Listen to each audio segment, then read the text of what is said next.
This is the Classical Ideas Podcast.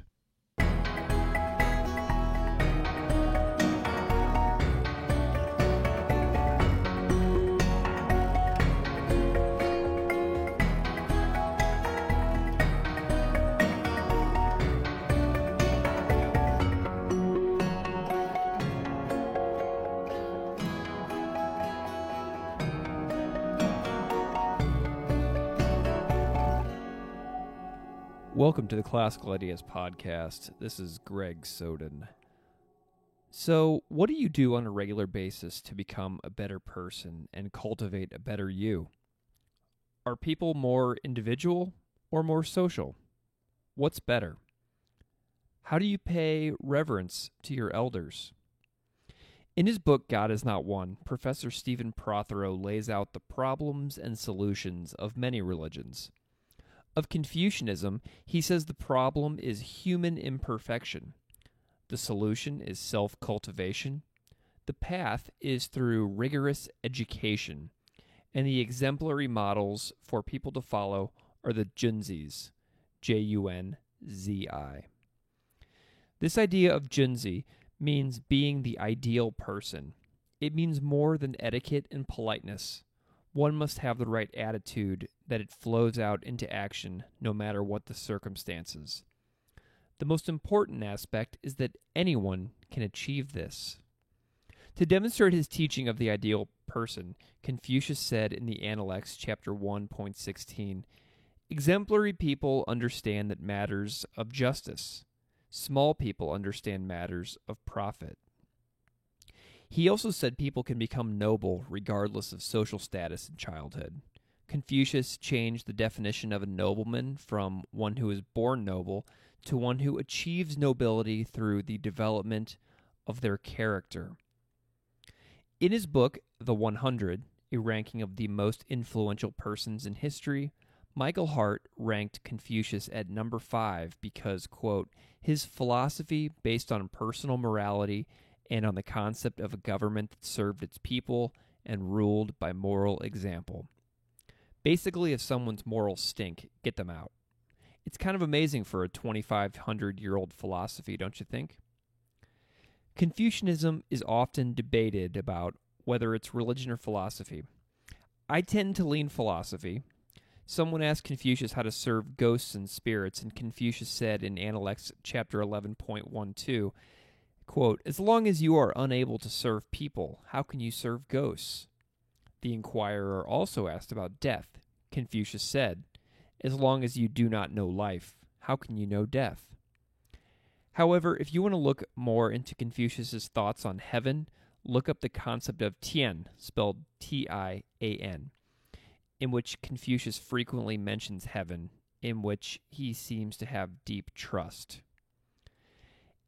On his death on November 21st, 479 BC, he thought he had failed, but he was wrong. His teachings survived through his disciples. 100 years later, Confucius is still influential, which today's conversation will illuminate. 300 years after his death, Confucianism became the state moral code of China, and his teachings were the official Chinese school curriculum from 1313 to 1905.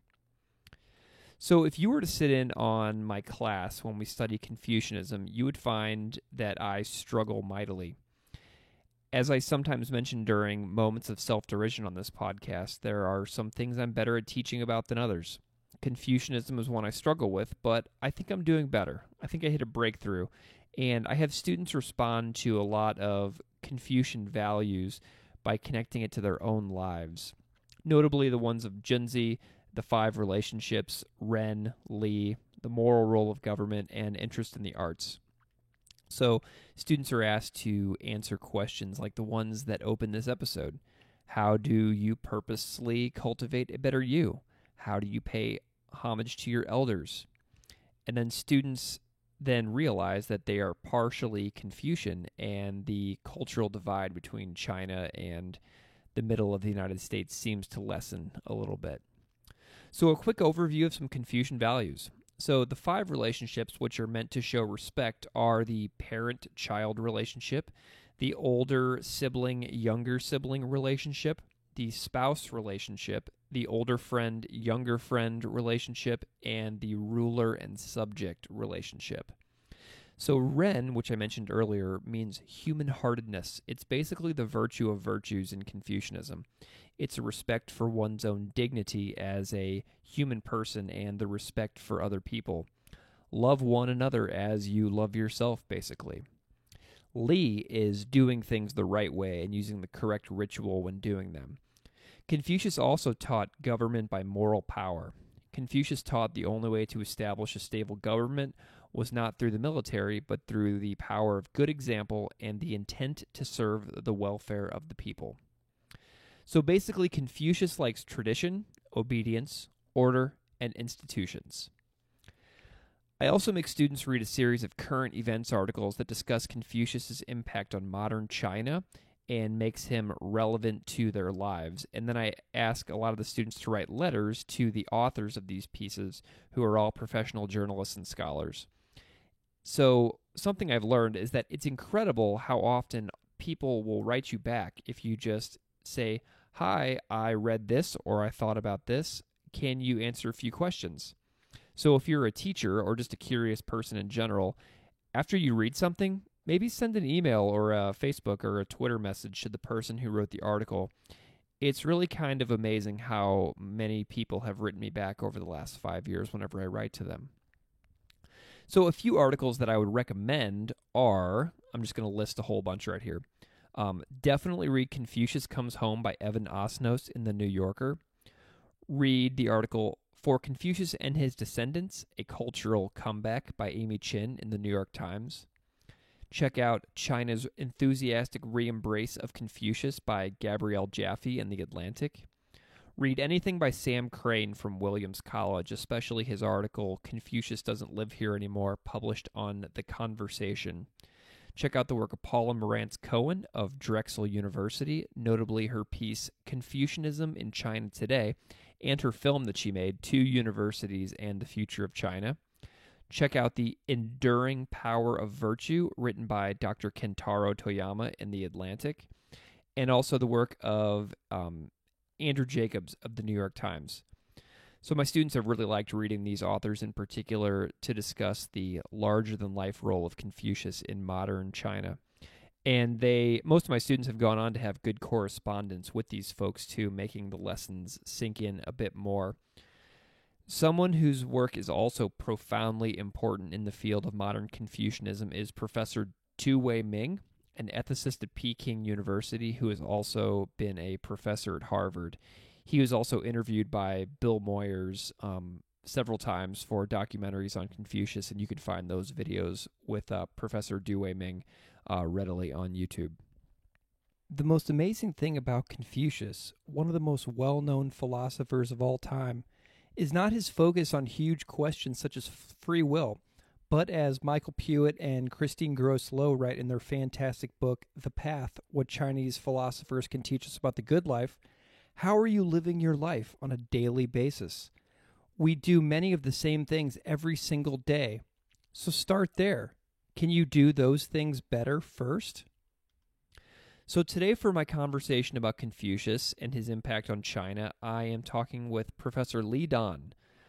Dr. Li is professor of Chinese literature in the College of Humanities and Communications at Shanghai Normal University in China.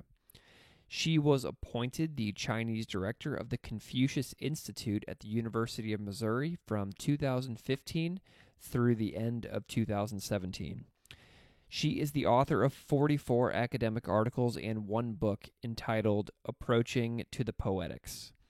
We spoke at the University of Missouri Confucius Institute on November 21st, which is the anniversary of the death of Confucius. So without further ado, I bring you Professor Li Dan.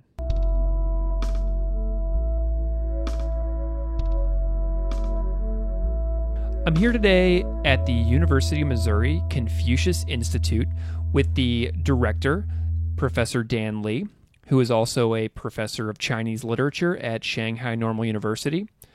Dr. Li, thank you for coming on the Classical Ideas podcast. Glad to be here.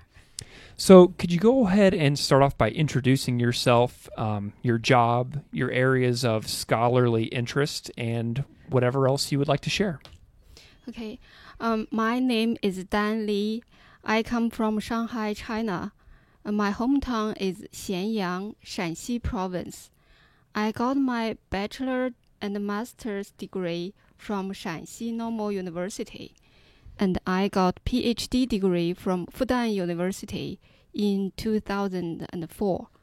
Then I began to teach at Shanghai Normal University, from an instructor to an associate professor, and became a professor in 2013. My area of scholarly study are modern Chinese literature, especially poetics, comparative literature, literary criticism, female literature study. I have been working as the Chinese director of the Confucius Institute at the University of Missouri, Columbia, from August 2015.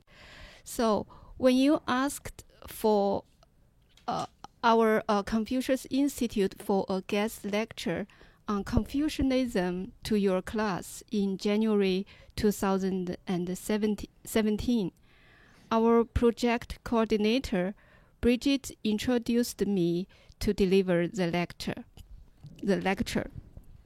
Thank you for giving me the chance to demonstrate Chinese culture. It was an excellent experience to talk to your students. They are thoughtful and ready to learn something new. Thank you. That is such a nice thing. I'm so glad that you were able to come and talk to my students in my classroom as well. One-on-one interaction is one of my favorite things to do. So today I want to talk about Confucius and Confucianism. So what is the Confucius Institute, and what are some of the goals of this institution?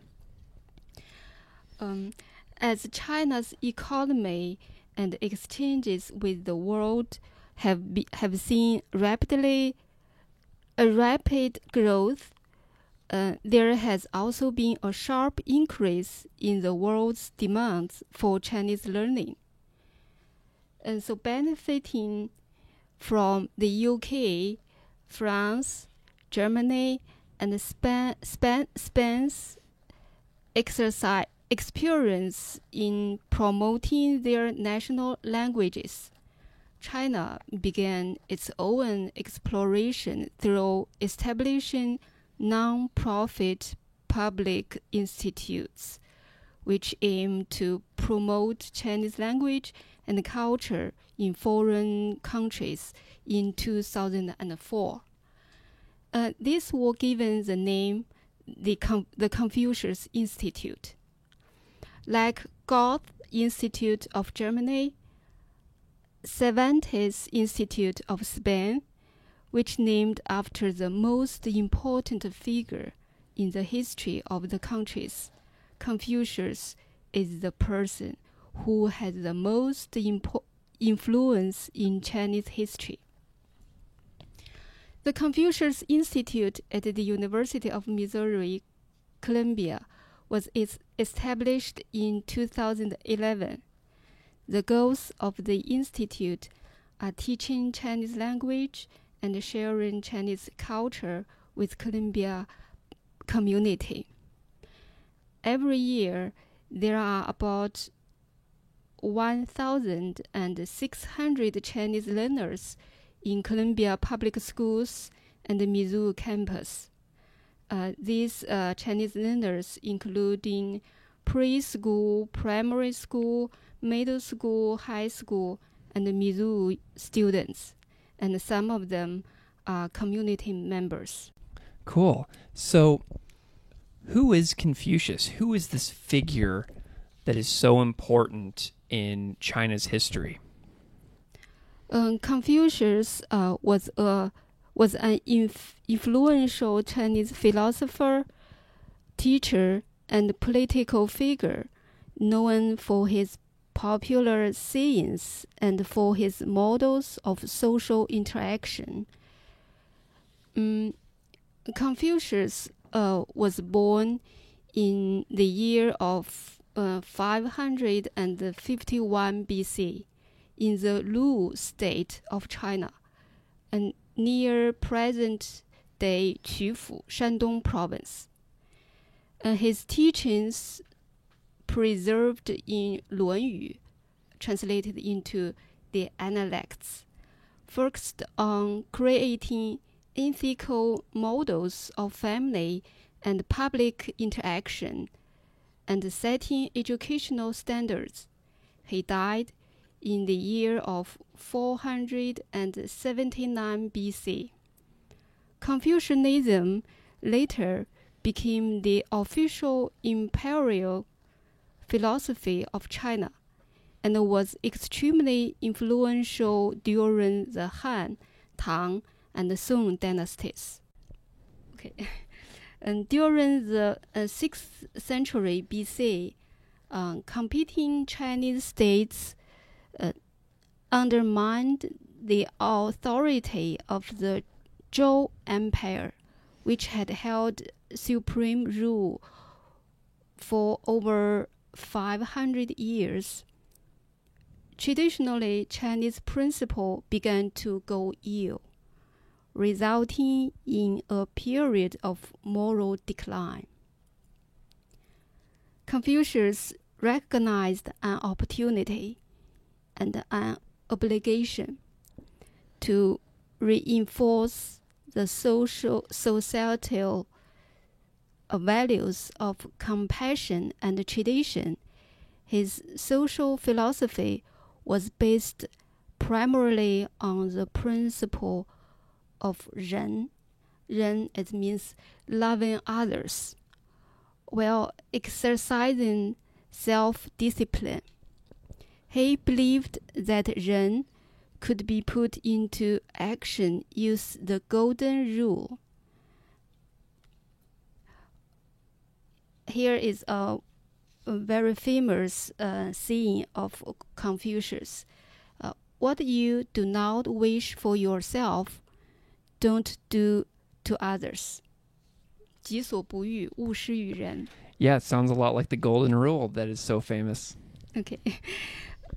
Confucius' political beliefs were likewise based on the concept of self-discipline.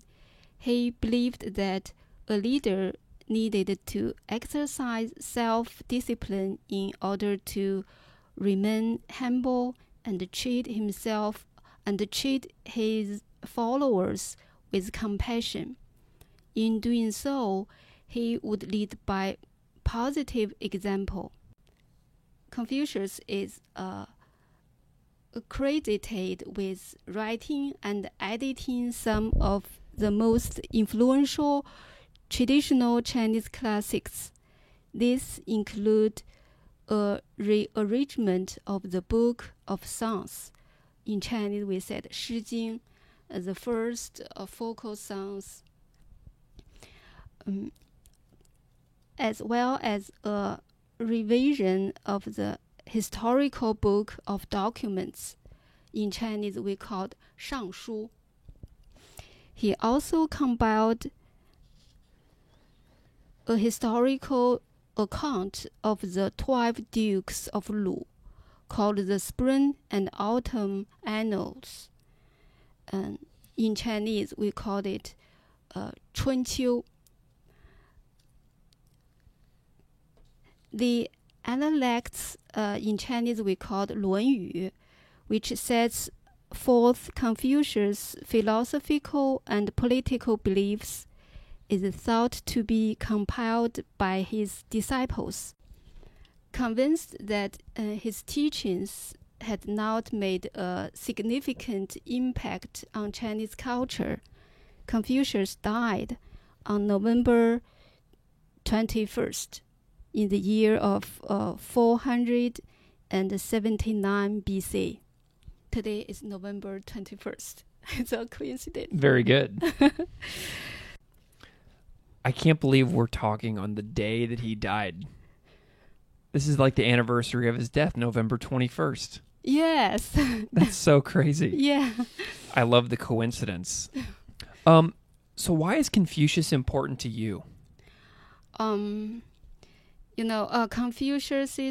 Confucius' thought have popularized more than 2,000 years in China. It has constituted Chinese history, from which we come to the contemporary society. Even we are facing the social transformation now, the Confucianism still is the basic and the main social principle. For myself, because I'm living in this society, I discipline myself according to the social principle. So Confucius is important to me. Actually, I learn from 论语, the analects, much more than other ways. Yeah, I have list 3 of the important thing I learned from Confucius. The first one, how to be a good person. We have mentioned before, 人, Confucius, the main thought. 人 means love others. There is a example in 论语, the analects. It said, once when Confucius come back from work, he found his stables were burnt down.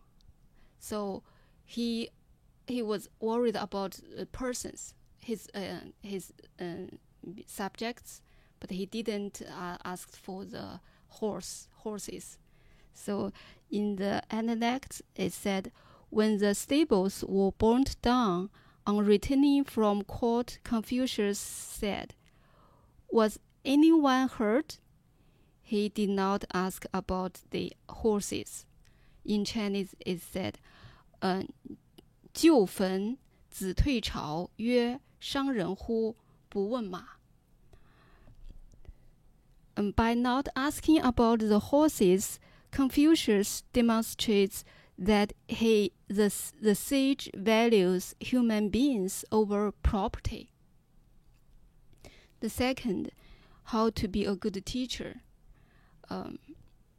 Once his students asked him about the fundamentals of ritual, Confucius said, "What an excellent question!" That in Chinese, in ancient Chinese, said, 大哉问 means a good question. Yeah, very good. That means he always encourages his students to ask a question, to think about what they are learning.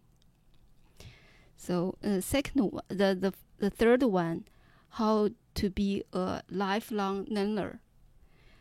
Confucius said, if I can hear the Tao in the morning, in the evening I can die content. In Chinese they said, 子曰朝闻道夕死可以. It means if a man in the morning hears the right way, he may die in the evening without regret. That means even in the day the person dies, he still wants to learn. So for myself, I have learned a lot from the Analects. Yeah, I mean, if you think about what that means, it means that we could be dying tomorrow. Mm-hmm.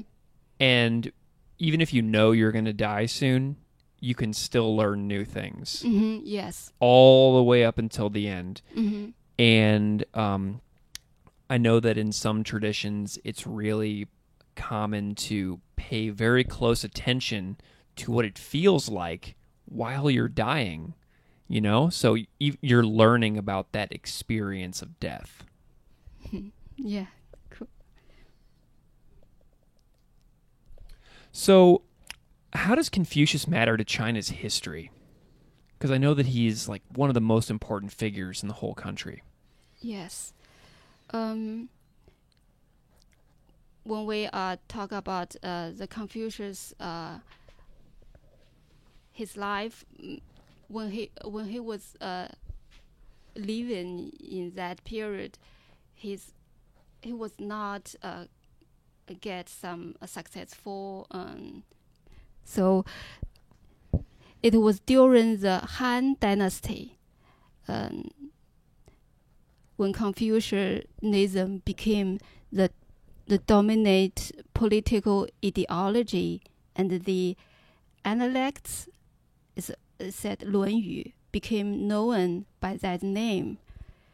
The Confucian school received the support of the country rulers and gradually became the official state philosophy.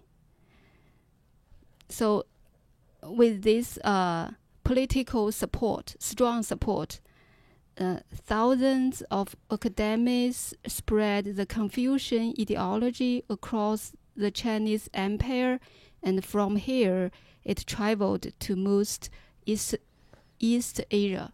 You know, when the empire used the Confucius thought as the ideology, when the students took the examination to become an officer, so their examination has to use the Confucius thought. So they learn hard. Yeah. So it was like the official test. Yes. Yeah. So it's spread very widely. Mm-hmm. And so Chinese society is a Confucianism society from Han Dynasty to 20th century. The values of Confucianism are deep in Chinese people's blood. So I know you already mentioned some of your favorite teachings, but do you have any other favorite teachings of Confucius that you want to talk about?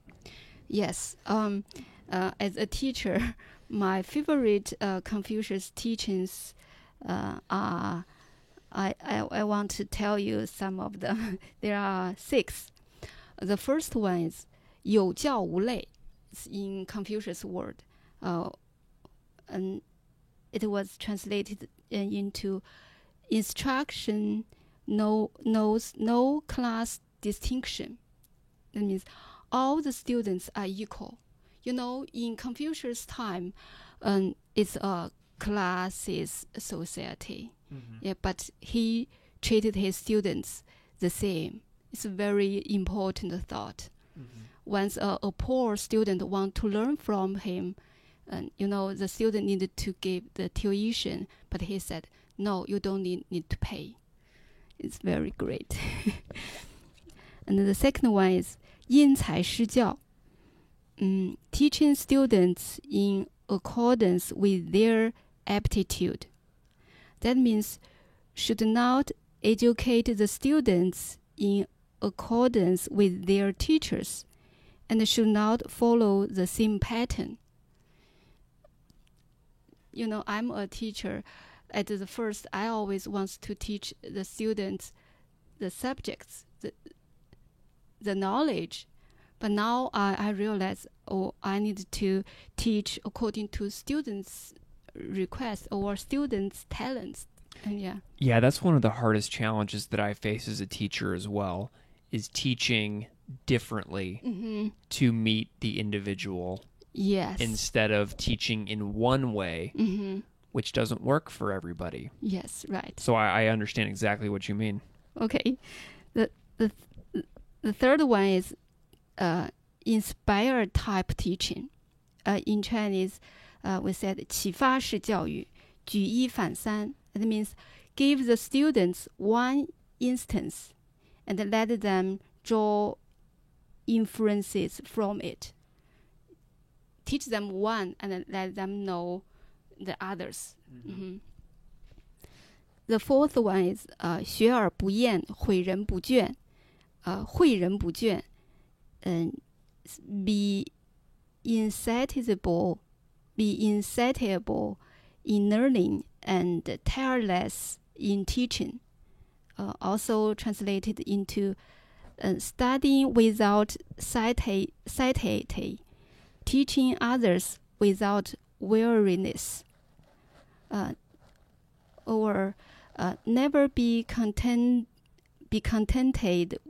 with your study, never be impatient with your teaching.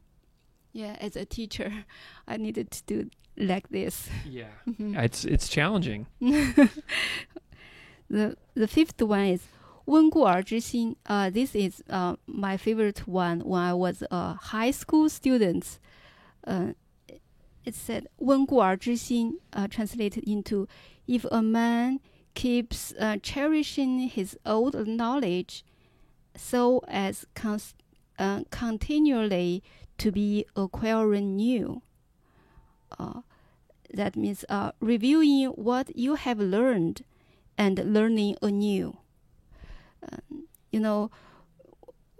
When you were 10, you learn something, but when you were 20, you look back to it, you will understand more than you were 10 years old. Absolutely. And things that you learn when you're 10, you look back on that and you learn lessons forever on those moments. It's not like a single moment. It's a lot of moments that you can continue to learn from. Yes. So it's also said gaining new insight through reviewing old material. The last one is 三人行，必有我师焉，择其善者而从之，其不善者而改之。When I walk along with 2 others, they may serve me as my teachers. I will select good qualities and follow them, their bad qualities and avoid them. That means greatness is all around us. When you walk in a company of other men, there must be one you can learn something from. You will pick out his good qualities to follow and his shortcomings for reference to overcome by your own. Yeah. So how does Confucius inspire modern Chinese society in 2017? Yes. Even nowadays, we call the modernization is our way to go. But many of Confucius' wisdom sayings are still followed today. Confucius said, learning to be human was the goal of Confucianism. According to Confucius, each person should act with virtue in all social matters, family, community, state, and country, to ensure order and unity. Confucian's ceremonies contained many rituals. Procedures of birth, marriage, and death were rigid and specific. For example, according to Confucian marriage tradition, the new couple should bow to their parents 3 times to show their respect and appreciation, and then they belong to the family. However, by far the most influential aspect of Confucianism remains the Analects, 论语. People, especially the intellectual, they keep the Analects as a handbook. Usually they read it very often. The Confucius wisdom saying always inspire us. I can show you some of them. The superior man is reserved in speech but expeditious in action. That means slow in speech but quick in action.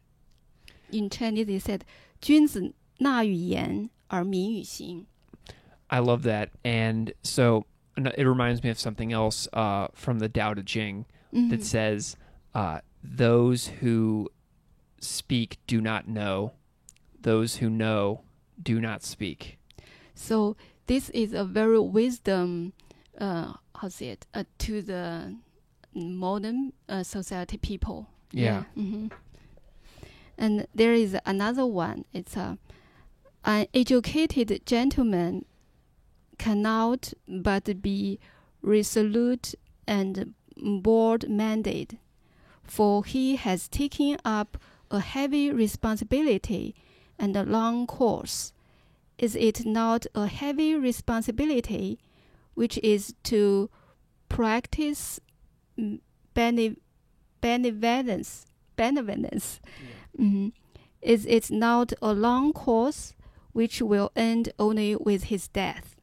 It encourages people to do things more than to do for himself, his family, but for the society, for the country, even for the world. So it is sayings such as this that make Confucianism the social philosophy of China now. So this is a podcast usually about religion, and I'm curious if Confucianism is considered a religion or a philosophy. So do Chinese people consider Confucianism religion? And if so, why? And if not, why not? Although Confucianism is often followed in a religious manner by some Chinese people, many argue that its values are secular, and that it is therefore less a religion than a secular morality. Although Confucianism discusses elements of the afterlife and views concerning heaven, it is relatively unconcerned with some spiritual matters, often considered essential to religious thought, such as the nature of souls. So, Confucius was hailed after his death as the uncrowned king, a philosopher whose sound bites of wisdom became China's handbook on government and its code of personal morality for thousands of years, even nowadays. So that'll be an interesting distinction for a lot of people, I think, to talk about if it's a religion or not, because my students are always very unsure about what to think, and they always tend to think it's more social morality, philosophy instead. What have been some of your favorite moments of teaching about Confucius and Chinese culture since you've been working in the United States? And what will you tell your friends and colleagues back in China about your time working and learning here at the Confucius Institute at the University of Missouri? Oh, one of my favorite moments is when the students learn Chinese language and culture effectively. I can give you an example. We have had a survey about Chinese teaching in Columbia Public Schools. One question is, why do you want to learn Chinese? When I read the students' answers that have been my favorite moments, I choose 3 of them, and you will know how the students, they are so smart. And one student said, Chinese is a very difficult language, but that only means that it strengthens our brain even more. Also, I can't wait to go to China in high school. There will be such amazing opportunities. And Chinese is also very valued when you talk about trade and getting a really good job. because American has strong ties with China and trades a lot. Another student answered, I think Chinese is important to know because there are so many Chinese speakers in the world. Chinese culture is also something not well taught in the West, and it is exciting learning something that I otherwise would not know. That makes me really happy that the students realize that Chinese is something that we overlook in school, and it's one of the most ancient societies in the world, and it's one of the ones that we know so little about. So I'm glad that they can recognize that they are missing a lot. You've been teaching your students very good. They are open. They want to know other countries' culture and languages. Yeah, that's the most important thing to me, is just being able to ask good questions and seek to know more. Forever. You're a good teacher. And another student answered, I want to learn Chinese because I really like the language and culture, and learning and becoming fluent in it will help me going forward in both my education and career. He has a very long side. Yeah, absolutely. So, when I go back to China, I'm going to say the environment is beautiful here in Missouri. The blue sky, the fresh air, the green grass and the trees. Columbia is a good community. The people are friendly. They are always very nice. So I love Columbia. Yeah. And I have learned a lot from my colleagues, friends, and the students here. My students are so smart. I'm going to miss them. You have been a really great resource for the school and the university and the school district here in Columbia. And I know that a lot of students have learned a lot by working with you for the last several years. So we are very grateful to you for your service here to our community. Thank you. And thank you so much for coming on the Classical Ideas podcast and having this conversation with me today. It's my pleasure. It's my pleasure too. Thank you, Professor Lee. Thank you, Greg.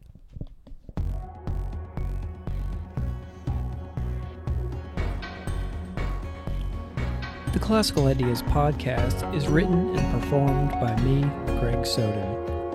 Original music is composed and performed by Derek Strybig.